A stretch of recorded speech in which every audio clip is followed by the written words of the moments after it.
ছোট্ট একটি গ্রাম শান্তিপুর। সেখানকার লোক ছিল খুব সরল এবং সাদা।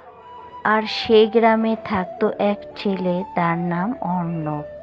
অর্ণব ছিল খুব গরিব পরিবারের সন্তান।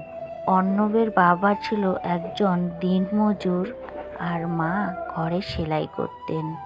তাদের সংসারে ছিল অভাব নিত্য সঙ্গী। কিন্তু অর্ণবের চোখে বড় স্বপ্ন। সে বড় হয়ে একজন সৎ মানুষ হতে চায়। সে বলে, আমার টাকা চাই না, আমার সম্মান চাই। স্কুলে অর্ণব খুব ভালো ছাত্র ছিল। স্কুলের শিক্ষকরা তাকে অনেক ভালোবাসতেন, কারণ সে সবসময় সত্য কথা বলতো। কেউ নকল করলেও সে কিন্তু কখনোই নকল করতো না। বন্ধুরা তাকে নিয়ে মাঝে মাঝে হাসাহাসি করত আর বলতো, এভাবে সৎ থাকলে জীবনে কিচ্ছু হবে না। কিন্তু অর্পণ এসব কথায় কান দিত না। সে বলতো, সত্যের পথেই ঠিক পথ, আমি সত্য পথেই চলবো। অর্ণবের বাবা মা সবসময় তাকে শিক্ষা দিত, মিথ্যা কখনো স্থায়ী নয়। একদিন স্কুলে বড় পরীক্ষা হলো। সবাই খুব টেনশনে ছিল। পরীক্ষার সময় অনেকেই বই লুকিয়ে নিয়ে এসেছিল। অর্ণব দেখল সবাই আবার নকল করছে। তার পাশের বন্ধু বলল, দেখ, না হলে ফেল করবি। কিন্তু অর্ণব মাথা নাড়িয়ে না করে দিল। সে নিজে যতটুকু পড়েছে সেই জ্ঞানে ও লিখল। পরীক্ষার শেষে সবাই খুশি, কারণ তারা ভালো লিখেছে, কারণ তারা নকল করেছে। কিন্তু অর্ণব চিন্তিত নয়। কয়েকদিন পরেই ফল প্রকাশের দিনটা চলেই এলো। সবাই স্কুলে জড়ো হলো। শিক্ষক ফল ঘোষণা করলো। প্রথম হয়েছে অর্ণব। সবাই অবাক হয়ে গেল। আর যারা নকল করেছে তারা ধরা পড়ে গেল। তাদের খাতা বাতিল হয়েছে।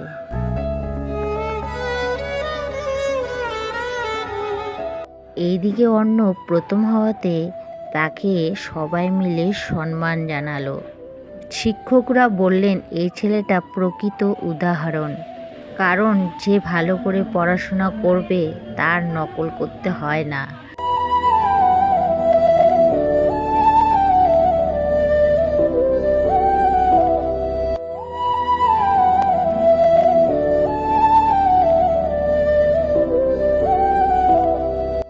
ধীরে ধীরে অর্ণব বড় হতে লাগলো। সে কলেজে ভর্তি হলো। সেখানে অর্ণবের আরও কঠিন জীবন শুরু হলো। টাকা না থাকায় অর্ণবের অনেক কষ্ট করতে হলো। সে টিউশনি করে তার নিজের খরচ চালাতো। অনেক সময় তাকে না খেয়েও থাকতে হতো। তবুও সে ভুল পথে যায়নি।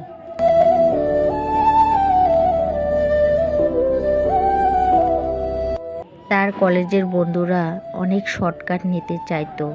তারা বলতো, আমরা টাকা দিয়ে, ঘুষ দিয়ে চাকরি নেব। কিন্তু অর্ণব কখনোই এই কথা বলতো না। সে বলতো, আমি পরিশ্রম করব, তার ফলেই আমি চাকরি নেব।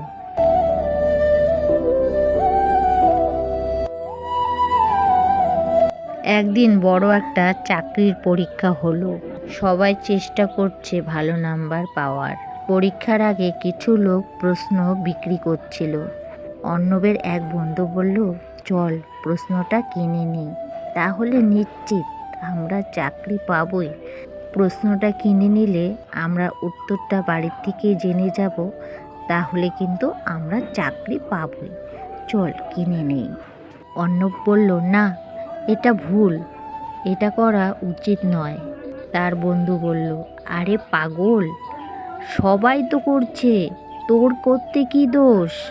অর্ণব বলল, সবাই করলে ভুলটা ঠিক হয়ে যায় না। সে আর প্রশ্নপত্র কিনল না। অর্ণব নিজের মেধায় পরীক্ষা দিল।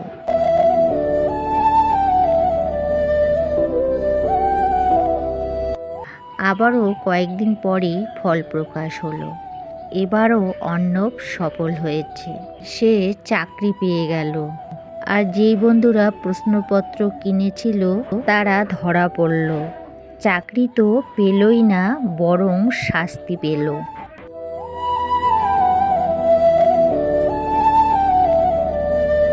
অর্ণবের বাবা মা খুব খুশি হলেন। তাদের আনন্দে চোখে জল ভেসে এসেছে। অর্ণব চাকরিতে যোগ দিলেন। সে একজন সরকারি অফিসার হলো। সেই অফিসে অনেক দুর্নীতি হতো, সেখানে ঘুষ নেওয়া হতো।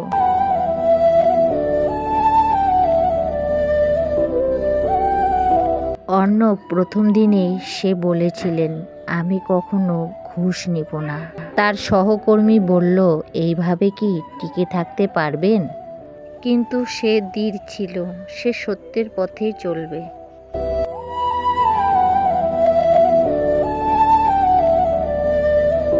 একদিন বড় একটি কেস এলো।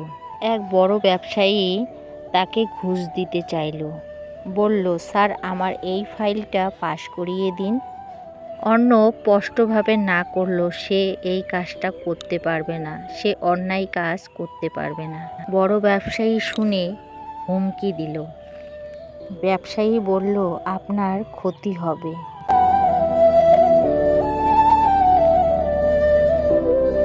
কিন্তু অর্ণব ভয় পেল না, সে সত্যের পাশেই দাঁড়িয়ে রইল। বিষয়টির তদন্ত শুরু হলো। শেষমেশ সত্যের প্রকাশ হলো। সেই ব্যবসায়ী জেলে গেল।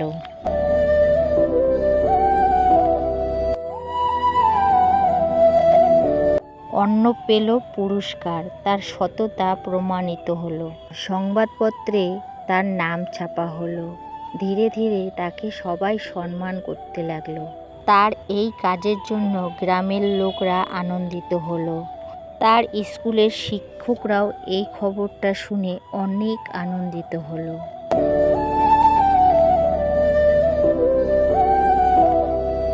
অর্ণব প্রমাণ করে দিল, সত্য কখনো হারায় না, শুধু সময় লাগে।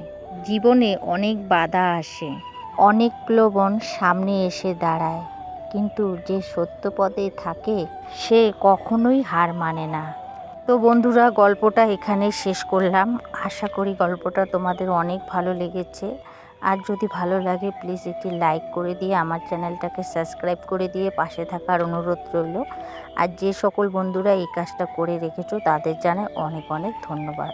আজকের মতো বিদায় নিচ্ছি, আবারও দেখা হবে নেক্সট গল্পতে।